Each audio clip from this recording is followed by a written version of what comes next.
They say small towns keep secrets, but what they don't tell you is that some secrets keep you. I moved to Stagwell, Maine 5 weeks ago for a job that didn't exist. And now the entire town is counting down to December 28th. They won't tell me what happens that night, but the way they stare at me, the way they whisper and watch and wait tells me I'm not supposed to survive it. Asterisk, welcome to a place where the trees grow too close and the silence has teeth. This is a story about doors that should have stayed locked, towns that feed on strangers, and the terrible realization that sometimes you're not the guest, you're the offering. Asterisk, I really need to write all this down while my hands are still steady enough to hold a pen, while my mind still knows the difference between what's real and what this place wants me to believe.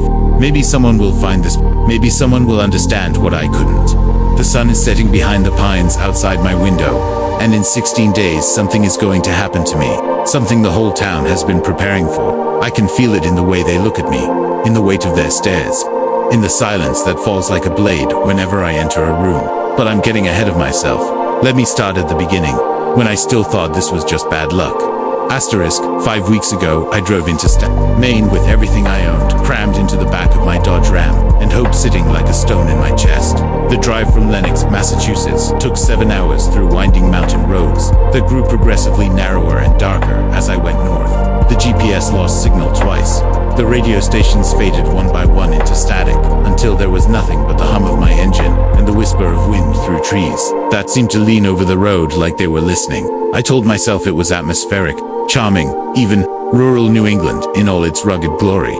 I'd taken a job at a big distribution center just outside of town, decent pay, half the rent I'd been drowning in, a chance to stop choosing between groceries and gas every single week. At the time, it felt like salvation, like I'd finally caught a break after years of scraping by.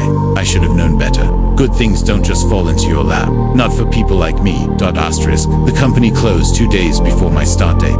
I didn't find out through an email or a phone call. I found out by showing up to an empty building with chains on the doors and a bank seizure notice flapping in the November wind. The loading docks were abandoned. The parking lot was cracked and overgrown with dead grass, and my phone showed 5 missed calls from a disconnected number. I sat in my truck in that lot for over an hour with the engine running and my breath fogging the windshield, trying to understand how this had happened, how a company could just vanish, how I could have been so stupid. I called the manager who'd hired me and got a robotic message saying the number was no longer in service. I called the HR line and the mailbox was full. I called the main office number listed on my offer letter, and it rang 37 times before I hung up. The whole thing felt wrong in a way I couldn't name. Not just unfortunate, wrong. Asterisk, but I'd already signed a lease, already spent my savings on the first month's rent and deposit for a house on the outskirts of the kind of old farmhouse you see in horror movies. Sagging porch, peeling paint, windows that rattled in their frames even when there wasn't any wind. I had maybe $600 left to my name. Not enough to break the lease and start over. Not enough to crawl back to Massachusetts and admit I'd failed again. So I stayed. And that's when I started to notice how the people here look at me. Asterisk, Mainers have this reputation for being reserved, for treating anyone not born within 50 miles as a permanent outsider. They call it being from away, and it doesn't matter if you live here 20 years, you'll always be from away. I expected some cold shoulders, some slow service at the diner, the usual small-town territorialism. But this is something else entirely. This is deliberate. This is coordinated. They don't just ignore me or dismiss me. They study me, like I'm an insect pinned under glass, like I'm something they need to keep track of. Asterisk, the woman at the grocery store was the first one I really noticed. I walked in 3 days after arriving, needing basic supplies, bread, eggs, coffee, the kinds of things you need to survive. The store was small, cramped, with narrow aisles and fluorescent lights that buzzed like dying flies. The woman behind the register was maybe 50, with gray hair pulled back in a bun so tight it looked painful. When I walked in, she stopped what she was doing, completely stopped. Mid-motion with her hand on a stack of coupons and watched me. Not a glance, not a curious look. She stared at me with the kind of intensity you'd give a dangerous animal, and she didn't stop. I tried to ignore it, tried to tell myself I was being paranoid. But as I moved through the aisles, picking up items, I could feel her eyes tracking me. Every turn, every step. When I glanced back, she was standing in the exact same position with her arms crossed over her chest and her face completely blank. Not hostile, not afraid, just ... watching. I checked out without saying anything beyond the necessary pleasantries. and she rang up my items in complete silence, never once looking away from my face. When I left, I saw her walk to the front window and watch my truck until I drove out of sight. Asterisk, the old man with the dog started the next day. He's maybe 70, rail thin, with a brown lab that's too fat to walk properly. They go past my house every day, not once or twice, but 4, sometimes 5 times. Each time he stops at the end of my driveway, doesn't pretend to let his dog sniff around or check his phone, just stands there staring at my house with his hands in his pockets and his breath misting in the cold air. The first time I thought maybe he was lost or confused. The second time, I thought maybe he was being neighborly in some strange Maine way I didn't understand. By the 5th time, I stopped trying to rationalize it. I stood at my window and watched him watch my house, and when I stepped outside to confront him, he turned and walked away without a word. The dog looked back at me once. I swear to God it looked sad. Asterisk, yesterday I made the mistake of going to the diner in town for lunch. It's the only restaurant in Stagwell, a squat brick building with a faded sign that just says Eats, and a parking lot full of pickup trucks. I thought maybe if I showed my face, if I tried to be part of the community, people would warm up to me. I thought maybe I was being paranoid, and all I needed was to make an effort. I was wrong. When I walked in, every single conversation stopped. It wasn't gradual. It was instant, like someone had flipped a switch. A dozen heads turned in perfect unison, and every pair of eyes locked onto me as I made my way to an empty booth in the back. The silence was so complete, I could hear my own heartbeat, could hear the scrape of my boots on the linoleum. The waitress came over and took my order without writing anything down, without looking at her pad, without breaking eye contact even once. She had pale blue eyes that didn't blink. When my food came out 15 minutes later, it was cold. Burger gray in the middle, fries limp and room temperature. I ate it anyway because I'd already spent the money, and because I was too unnerved to complain. The whole time I sat there, I could feel them, not watching me directly. They'd gone back to their conversations, back to their coffee and their pibut. I could feel the attention, like standing in front of a spotlight you can't see. Asterisk, when I got up to leave, I saw 4 of them standing outside, just standing there in the November cold with no coats, no hats, nothing but their flannel shirts and jeans. They watched me walk to my truck, watched me fumble with my keys, watched me pull out of the parking lot. I checked my rearview mirror, and they were still standing there, for shapes silhouetted against the gray sky, motionless as scarecrows. Asterisk, I keep the curtains closed now, all of them, even during the day when the light would be nice, because I've seen the cars that slowed down as they passed my house, the faces pressed against windows, the way people park across the street and sit there for 20, 30 minutes just staring at my front door. The house itself doesn't help my nerves. It's old, maybe 100 years, maybe older, and it makes all the sounds old houses make. Floorboards that creak under no weight, pipes that knock and shudder in the walls, windows that rattle even when there's no wind. I tell myself these are normal sounds, that every old house settles and shifts. But they don't feel normal at 3 in the morning when you're lying in bed counting how many times the same pickup truck has driven past in the last hour. Asterisk, I've never met my landlord. Everything was done through email. Short, impersonal messages with instructions on where to drop the rent check in the mailbox on the porch, he said, and someone would collect it.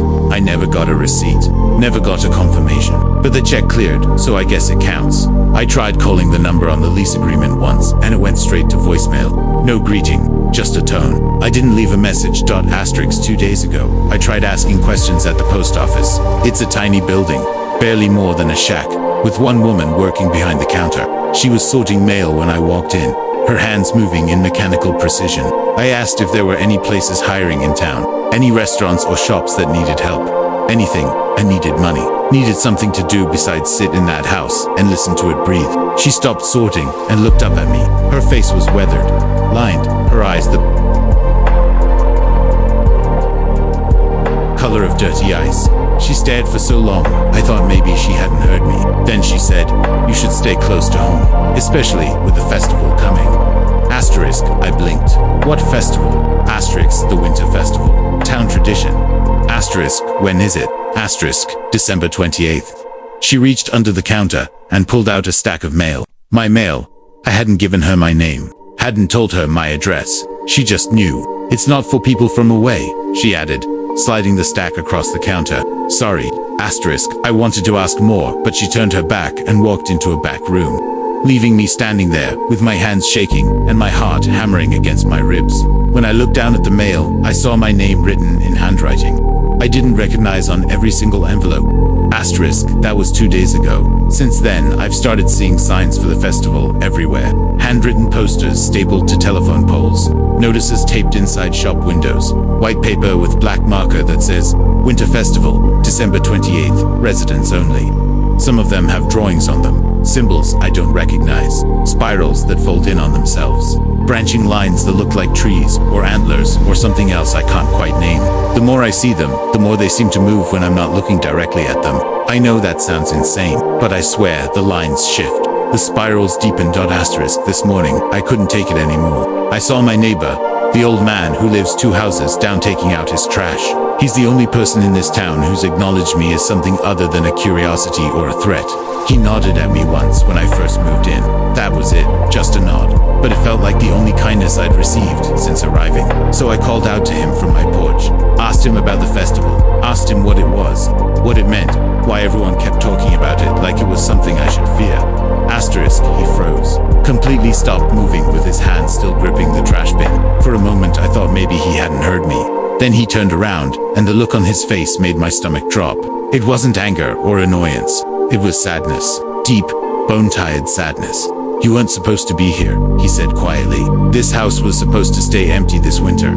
Asterisk, what does that mean? I called back, my voice cracked. What's happening here? Asterisk, he looked past me. At my door, at my windows, at the house itself, like it was a living thing that could hear him. Lock your doors at night. He said, keep your curtains closed. And on the 28th, no matter what you hear or what you see, you stay inside. You understand me. You stay inside, and you don't look. Asterisk, he went back into his house before I could say anything else. Shut the door. Locked it. I heard the deadbolt slide into place. Asterisk, that was 6 hours ago. The sun is almost down now. The pines behind my house are black shapes against a darkening sky. And there's someone standing at the edge of the trees. They've been there for 40 minutes. Not moving, not pacing, just standing in the cold with their arms at their sides, watching my house. I can't see their face, can't tell if it's a man or a woman, but I can feel them looking at me, even through the curtains, even through the walls. My neighbor's words keep echoing in my head. You weren't supposed to be here. This house was supposed to stay empty. Asterisk, December 28th is in 16 days. 16 days until whatever this town has been planning, whatever they'd been preparing for. And I'm starting to understand something that makes my blood run cold. I didn't choose this house. I didn't stumble into this town by accident. The job that disappeared. The landlord I've never met. The lease I signed without ever seeing the property, none of it was coincidence. This was arranged, orchestrated.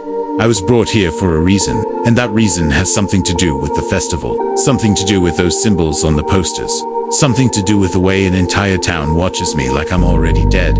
Asterisk, the figure at the tree line hasn't moved. It's almost full dark now. I need to lock the doors. Need to check the windows. Need to figure out what I'm going to do when December 28th arrives. Because my neighbor's warning wasn't a threat. It was mercy. He was trying to save me the only way he could, by telling me to hide. But I don't think hiding is going to be enough.